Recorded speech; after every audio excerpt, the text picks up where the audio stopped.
Video में हम discuss करेंगे अर्थशास्त्र और अर्थव्यवस्था के टॉपिक को। अर्थशास्त्र जो सब्जेक्ट है वो थोड़ा सा टफ सब्जेक्ट होता है लैंग्वेज के पॉइंट ऑफ व्यू से।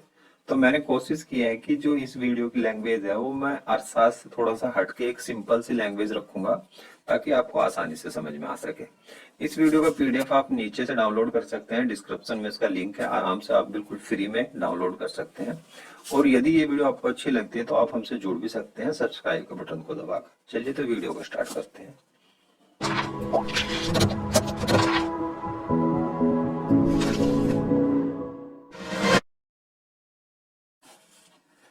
सबसे पहले हम देख लेते हैं कि इस वीडियो में हम किन किन टॉपिक को डिस्कस करने वाले हैं। तो यहाँ पर हम डिस्कस करेंगे अर्थशास्त्र के जो दो भाग है, समष्टि अर्थशास्त्र और व्यष्टि अर्थशास्त्र, उसको जानेंगे। अर्थशास्त्र क्या होता है उसको जानेंगे। अर्थव्यवस्था क्या होती है, अर्थव्यवस्था का जो वर्गीकरण 5 भागों में किया गया उसको जानेंगे। अर्थव्यवस्था का जो आधार है उसके बारे में जानेंगे। पूंजीवादी, समाजवादी और मिश्रित अर्थव्यवस्था क्या होती है। विकासशील देशों की श्रेणी कैसे डिवाइड की जाती है। अर्थव्यवस्था वाला देश, कृषि अर्थव्यवस्था वाला देश या औद्योगिक अर्थव्यवस्था वाला देश किसको घोषित किया जाता है। खुली अर्थव्यवस्था किसकी होती है और बंद अर्थव्यवस्था किस देश की होती है। इन सब टॉपिक को हम इसमें डिस्कस करने वाले हैं। सबसे पहले जान लेते हैं कुछ पॉइंट जो अर्थशास्त्र से रिलेटेड पूछे जाते हैं, उनके बारे में जान लेते हैं। यहाँ पर अर्थशास्त्र का पिता पूछा जाता है, तो अर्थशास्त्र के पिता की बात की जाए तो एडम स्मिथ को कहा जाता है। और इन्होंने एक पुस्तक लिखी है जिसका नाम है वेल्थ ऑफ नेशन, जो एग्जामों में काफी बार पूछी जा चुकी है। वही बात की जाए भारतीय अर्थव्यवस्था के जनक की, तो भारतीय अर्थव्यवस्था का जनक कहा जाता है पीवी नरसिम्हा राव को। ये हमारे प्रधानमंत्री रह चुके हैं 1991 से लेकर 1996 तक। भारतीय अर्थव्यवस्था में उदारीकरण का जनक जो कहा जाता है वो कहा जाता है मनमोहन सिंह जी को, और ये भी हमारे प्रधानमंत्री रह चुके हैं। और ये जो लास्ट पॉइंट है भारतीय अर्थशास्त्री अमर्त्य सेन, तो अमर्त्य सेन के बारे में जर्नल्स एग्जाम जिसके अंदर इकोनॉमिक्स नहीं भी होती उन एग्जामों भी नॉर्मली पूछ लिया जाता है कि किस भारतीय को अर्थशास्त्र के क्षेत्र में नोबेल पुरस्कार मिल चुका है। तो अमर्त्य सेन को मिल चुका है और 1998 में नोबेल पुरस्कार मिला था और नेक्स्ट ईयर ही इन्हें भारत रत्न से सम्मानित किया गया था 1999 में। आगे बात कर लेते हैं अर्थशास्त्र और अर्थव्यवस्था के बारे में। अर्थशास्त्र की परिभाषा की बात की जाए तो अर्थशास्त्र सामाजिक विज्ञान की वह शाखा जिसके अंतर्गत वस्तुओं और सेवाओं का उत्पादन, वितरण, विनिमय और उपभोग का अध्ययन किया जाता है। तो शायद ये लैंग्वेज आपको नहीं समझ में आई होगी, तो मैं सिंपल आपको बताता हूँ। अर्थशास्त्र के पिता जो एडम स्मिथ है उन्होंने एक परिभाषा दी है, अर्थशास्त्र जो है धन का विज्ञान है।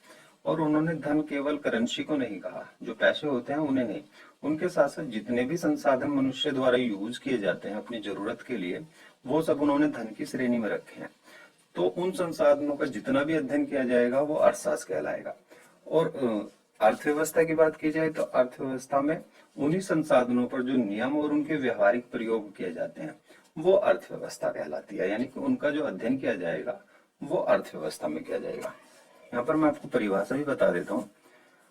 वो अर्थव्यवस्था उत्पादन, वितरण एवं खपत की एक सामाजिक व्यवस्था है जिसमें आर्थिक गतिविधियों के नियम, जो मैंने अभी आपको बताया था, अवधारणा और सिद्धांतों का व्यवहारिक प्रयोग किया जाता है। तो व्यवहारिक प्रयोग और नियम जो लगाए जाएंगे संसाधनों पर, वो उनका जो अध्ययन किया जाएगा वो किया जाएगा अर्थव्यवस्था में। और अर्थशास्त्र में संसाधनों का टोटल अध्ययन किया जाएगा। अर्थशास्त्र को दो भागों में बांटा गया है, एक आ जाता है समष्टि और दूसरा आ जाता है व्यष्टि अर्थशास्त्र। वहीं अर्थव्यवस्था का वर्गीकरण 5 भागों में किया गया है। पहला आ जाता है प्राथमिक, जिसे प्राइमरी सेक्टर कहते हैं। दूसरा आ जाता है द्वितीय क्षेत्र, तीसरा आ जाता है तृतीय, चतुर्थ और पंचम। ये 5 भाग बताए गए हैं, इसके 5 भाग बताए गए हैं, लेकिन किताबों के अंदर ये 3 भाग दिए गए हैं। कुछ अर्थशास्त्री इसके 5 भाग मानते हैं, तो इस वीडियो में हम पांचों के पांचों को डिस्कस करने वाले हैं। लेकिन सबसे पहले जान लेते हैं समष्टि अर्थशास्त्र और व्यष्टि अर्थशास्त्र क्या होता है।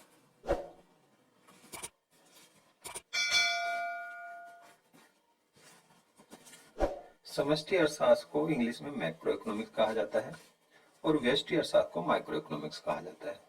समष्टि अर्थशास्त्र में किसी देश या विश्व की समस्त अर्थव्यवस्था और उसकी समस्याओं का अध्ययन किया जाता है। यहाँ पर आप सिंपल समझिए, यदि किसी बड़ी अर्थव्यवस्था का अध्ययन किया जाएगा तो वो व्यष्टि अर्थशास्त्र कहलाएगा।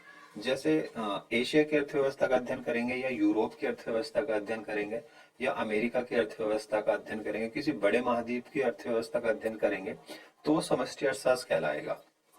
या कोई देश हुआ जैसे भारत, चीन, रूस, नेपाल, तो ऐसे देशों की बड़ी अर्थव्यवस्था का अध्ययन करेंगे तो वो समष्टि अर्थशास्त्र के अंदर करेंगे, और उसकी अर्थव्यवस्था का अध्ययन समष्टि अर्थशास्त्र कहलाता है। इसको जो शुरू करने का जो श्रेय जाता है वो जाता है जॉन मेनार्ड किन्स को, और इन्होंने एक बड़ी ही फेमस पुस्तक लिखी है जिसका नाम है theory of employment, interest and money. इसमें इन्होंने समष्टि अर्थशास्त्र के बारे में वर्गीकरण किया है, इन्होंने बताया है समष्टि अर्थशास्त्र के बारे में सारी टोटल जानकारी दी है। आगे बात की जाए व्यष्टि अर्थशास्त्र की, तो व्यष्टि अर्थशास्त्र को सूक्ष्म अर्थशास्त्र कहा जाता है, यानी कि छोटा अर्थशास्त्र जिसके अंदर छोटी अर्थव्यवस्था का अध्ययन करेंगे। अभी हमने समष्टि अर्थशास्त्र के बारे में पढ़ा बड़ी अर्थव्यवस्था, और व्यष्टि के अंदर छोटी अर्थव्यवस्था का अध्ययन किया जाता है। जैसे यहाँ पर कोई व्यक्ति, उसकी अर्थव्यवस्था का कितना उसने कमाया और कितना उसने खर्च किया, कितने उसके परिवार में खाने वाले लोग हैं। तो ऐसे यहाँ पर परिवार, किसी परिवार की अर्थव्यवस्था का अध्ययन, कितने लोग खाने वाले हैं, कितने कमाने वाले हैं, कितने बेरोजगार हैं, कितने नौकरी करते हैं, तो उस अर्थव्यवस्था का अध्ययन करेंगे तो व्यष्टि अर्थशास्त्र। यह कोई फर्म हो सकती है जैसे रिलायंस, टाटा, या कोई फैक्ट्री, कोई मिल, जिनका कोई भी नाम हो सकता है। तो ऐसी अर्थव्यवस्था यानी छोटी अर्थव्यवस्था का अध्ययन करेंगे तो वो कहलाएगा व्यष्टि अर्थशास्त्र। आगे बात कर लेते हैं अर्थव्यवस्था के वर्गीकरण की। अर्थव्यवस्था के वर्गीकरण की बात की जाए तो अर्थव्यवस्था का वर्गीकरण 5 भागों में किया गया है। पहला आ जाता है प्राथमिक क्षेत्र। इसमें जो शामिल किया जाता है उन संसाधनों को शामिल किया जाता है जो प्रकृति से हमें सीधे रूप में मिलते हैं, जैसे कृषि, मछली पकड़ना, पशुपालन या खनन। जैसे खनन से हमें पेट्रोल मिलता है, कोयला मिलता है, प्रकृति से सीधे रूप में जो भी संसाधन हमें मिलते हैं उनको शामिल करते हैं हम प्राथमिक क्षेत्र के अंदर। द्वितीय की बात की जाए तो द्वितीय के अंतर्गत हम शामिल करते हैं विनिर्माण, यानी मैन्युफैक्चरिंग का जो काम होता है, मैन्युफैक्चरिंग का जो काम होता है वो द्वितीय क्षेत्र के अंदर होता है। यहाँ पर विनिर्माण कैसा होता है, जो भी हमारा प्राथमिक क्षेत्र से जितने संसाधन हमें मिले हैं उनका आगे विनिर्माण कर दिया जाता है, कोई अलग प्रोडक्ट बना दिया जाता है, तो उन संसाधनों को शामिल किया जाता है द्वितीय क्षेत्र में। जैसे मैं आपको बताता हूँ, कृषि से हमें गन्ना प्राप्त होता है, गन्ने से हम चीनी बना देते हैं या गुड़ बना देते हैं। उसी तरह हमें आलू मिलता है, आलू से हम चिप्स बना देते हैं। तो विनिर्माण का जो प्रोसेस होता है वो द्वितीय क्षेत्र में शामिल किया जाता है। यहाँ पर खनन, जैसे खनन से तेल निकाला जाता है, कच्चा तेल निकाला जाता है, और कच्चे तेल से पेट्रोल अलग कर दिया जाता है, डीजल अलग कर दिया जाता है, और जो उसके अंदर पैराफिन वगैरह जो और सारे प्रोडक्ट होते हैं उन्हें अलग कर दिया जाता है। तो विनिर्माण का जो प्रोसेस होता है वो द्वितीय क्षेत्र में शामिल किया जाता है। बात की जाए तृतीय क्षेत्र की, तो तृतीय क्षेत्र सेवाएं प्रदान करता है। प्राथमिक और तृतीय क्षेत्र को सेवाएं प्रदान करने का काम करता है तृतीय क्षेत्र। सेवा जैसे परिवहन, संचार, बैंकिंग, शिक्षा, स्वास्थ्य और बीमा। जैसे आपने मान लो यहाँ पर हमें कोई सामान लेने जाना है, तो सामान लेने के लिए हमें परिवहन की जरूरत पड़ेगी। तो परिवहन या सेवाएं प्रदान करने का जो काम करता है वो तृतीय क्षेत्र करता है। या संचार, जैसे मोबाइल वगैरह होगी, टीवी ब्रॉडकास्टिंग होती है, तो वो जो सेवाएं प्रदान करता है वो तृतीय क्षेत्र प्रदान करता है। चतुर्थ क्षेत्र की बात की जाए तो चतुर्थ क्षेत्र में ज्ञान से संबंधित टोटल जितनी भी सेवाएं हैं ज्ञान से संबंधित, वो चतुर्थ क्षेत्र में शामिल की गई हैं। जैसे किसी कंपनी में कोई डेवलपर हो सकता है जो निरंतर ऐसा कार्य करता रहता है कि कंपनी की अर्थव्यवस्था ग्रोथ करे, तो उसको डेवलपर जो अपनी ज्ञान से संबंधित सेवाएं प्रदान करेंगे तो उसे हम शामिल करते हैं चतुर्थ क्षेत्र के अंदर। पांचवें क्षेत्र की बात की जाए तो पांचवें क्षेत्र में अपने क्षेत्र के विशेषज्ञ होते हैं। यहाँ पर वैज्ञानिक या शोधकर्ता जो निरंतर कोई ना कोई आविष्कार करते हैं, कोई ना कोई शोध करते हैं, जिससे देश की अर्थव्यवस्था में भागीदारी इनकी भी पूरी पूरी होती है। तो पांचवें क्षेत्र में अपने क्षेत्र के विशेषज्ञों को शामिल किया जाता है। तो 5 क्षेत्र बताए गए हैं। जो किताबें हैं उनमें 3 ही बताए गए हैं, लेकिन कुछ अर्थशास्त्री इसके 5 क्षेत्र मानते हैं, इसलिए हमने पांचों के क्षेत्रों को डिस्कस किया है। अब डिस्कस कर लेते हैं अर्थव्यवस्था के आधार को।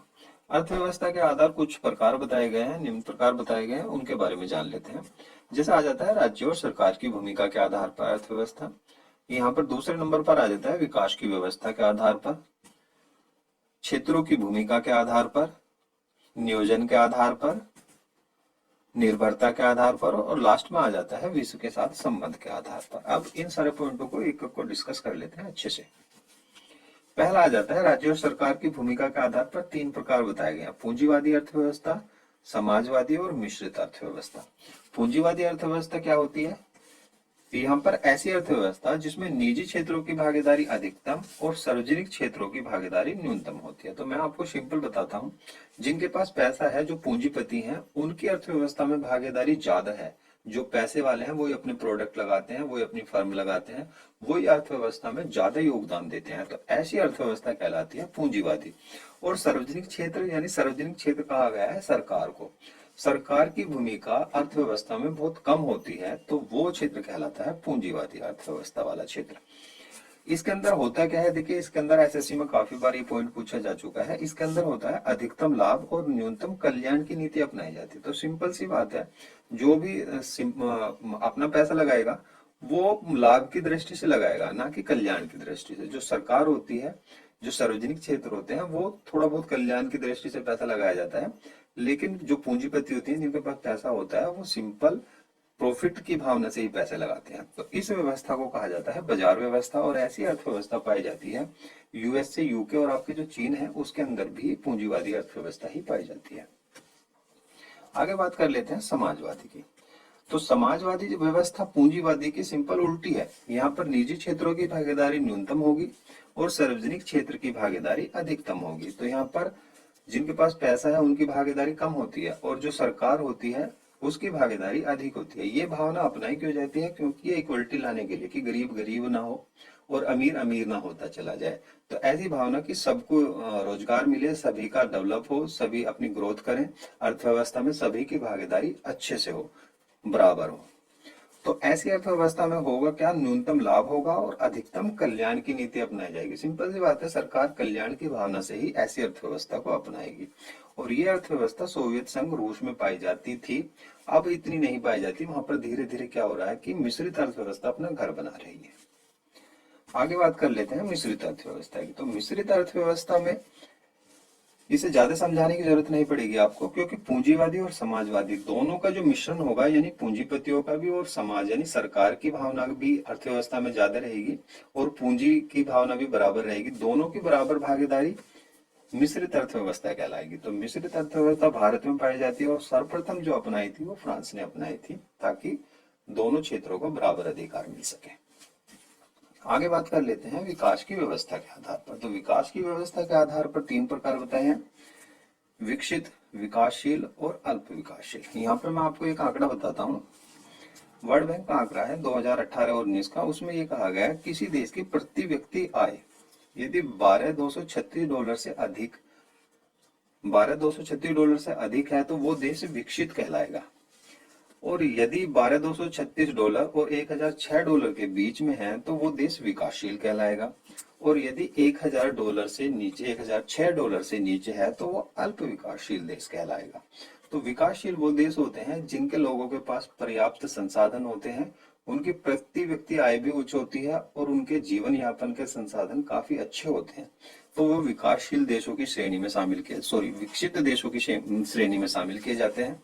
और विकासशील वो देश होते हैं जिनके जो विकास की सीमा कभी भी पा सकते हैं, विकसित देश बनने के कगार पर खड़े हैं, वो विकासशील है। और अल्प विकासशील जिनकी प्रति व्यक्ति आय बहुत कम होती है और उनके पास पर्याप्त संसाधन भी जीवन यापन करने के लिए नहीं होते।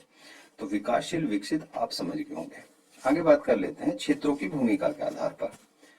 क्षेत्रों की भूमिका के आधार पर 3 प्रकार बताए हैं: कृषि अर्थव्यवस्था वाला, औद्योगिक अर्थव्यवस्था और सेवा अर्थव्यवस्था। कृषि की बात की जाए तो जीडीपी में कृषि का योगदान 50% या इससे अधिक है, तो वो देश कहलाएगा कृषि अर्थव्यवस्था वाला देश। और यदि 50% या इससे अधिक भागीदारी जीडीपी में औद्योगिक अर्थव्यवस्था की यानी औद्योगिक धंधों की है तो वो कहलाएगा औद्योगिक अर्थव्यवस्था वाला देश। और सिंपल सी बात की जाए, यदि सेवा क्षेत्रों की भागीदारी 50% या इससे अधिक है तो वो देश कहलाएगा सेवा अर्थव्यवस्था वाला देश। नियोजन के आधार पर बात की जाए तो 2 तरह से हो सकता है: योजनाबद्ध और गैर योजनाबद्ध। योजनाबद्ध कैसे होता है? यानी कोई अर्थव्यवस्था को डेवलप करने के लिए योजनाएं बनाई जा रही हैं, जैसे ही भारत के अंदर बनाई जाती थी पंचवर्षीय योजना, या अब नीति आयोग बनाया जा रहा है। तो अर्थव्यवस्था को कहीं ना कहीं डेवलप करने के लिए योजना बनाई जाती है। तो ऐसे देश कहलाते हैं योजनाबद्ध अर्थव्यवस्था वाले देश। या गैर योजना, कोई योजना नहीं बनाई गई, जैसी अर्थव्यवस्था थी अपने बलबूते पर वैसे ही चल रही है, तो वो कहलाएगा गैर योजनाबद्ध। आगे देख लेते हैं निर्भरता के आधार पर अर्थव्यवस्था। तो निर्भरता के आधार पर 3 प्रकार बताए हैं: आत्मनिर्भर अर्थव्यवस्था, आश्रित अर्थव्यवस्था और परस्पर निर्भर अर्थव्यवस्था। आत्मनिर्भर की बात की जाए तो आत्मनिर्भर वो देश आत्मनिर्भर होते हैं जिनके पास अपने खुद के संसाधन होते हैं। वो अपनी जरूरत के संसाधनों के लिए किसी और देश पर डिपेंड नहीं होते, उनके पास तकरीबन तकरीबन अपनी जरूरत के सभी संसाधन मौजूद होते हैं, तो वो कहलाते हैं आत्मनिर्भर देश। आश्रित की बात की जाए तो 80% से ज्यादा संसाधनों के लिए वो किसी और देश पर डिपेंड रहते हैं, उनके जरूरत के संसाधन उनके पास नहीं होते और वो अपने संसाधनों के लिए किसी और देश पर डिपेंड रहते हैं, तो ऐसे देश कहलाते हैं आश्रित अर्थव्यवस्था वाले देश, जैसे नेपाल और भूटान। परस्पर निर्भर की बात की जाए तो परस्पर निर्भर में अपनी जरूरत का सामान लेते हैं और उनकी जरूरत का सामान देते हैं, एक दूसरे से आदान प्रदान करते हैं। जैसे भारत अरब कंट्री से तेल लेता है और यहाँ से उनके जो खाने के सामान होते हैं, चावल, गेहूं, ऐसे सामान उन्हें देता है, तो एक दूसरे पर डिपेंड होने वाले परस्पर निर्भर कहलाते हैं। बात की जाए विश्व के साथ संबंध के आधार पर तो खुली अर्थव्यवस्था हो सकती है और बंद अर्थव्यवस्था हो सकती है।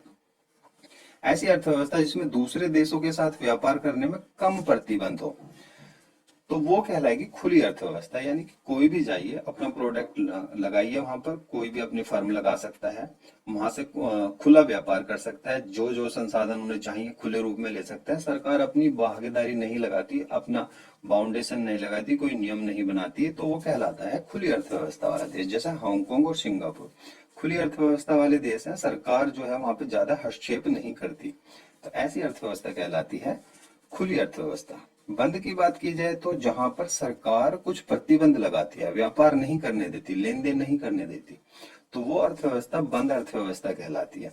बिना सरकार की मर्जी से आप वहां पर कुछ भी नहीं कर सकते, तो ऐसी अर्थव्यवस्था को कहते हैं बंद अर्थव्यवस्था वाले देश। तो ये एक या काफी बार एग्जाम में पूछा जा चुका है, उत्तर कोरिया है जो बंद अर्थव्यवस्था वाला देश है। तो यहाँ पर मैंने आपको अर्थव्यवस्था के आधार बताए हैं, पूरी अर्थव्यवस्था और अर्थशास्त्र के बारे में सारी डिस्कस की हमने। तो उम्मीद करता हूँ कि आपको ये वीडियो पसंद आई होगी। यदि वीडियो पसंद आई है तो इसे लाइक और शेयर जरूर कर दें। धन्यवाद।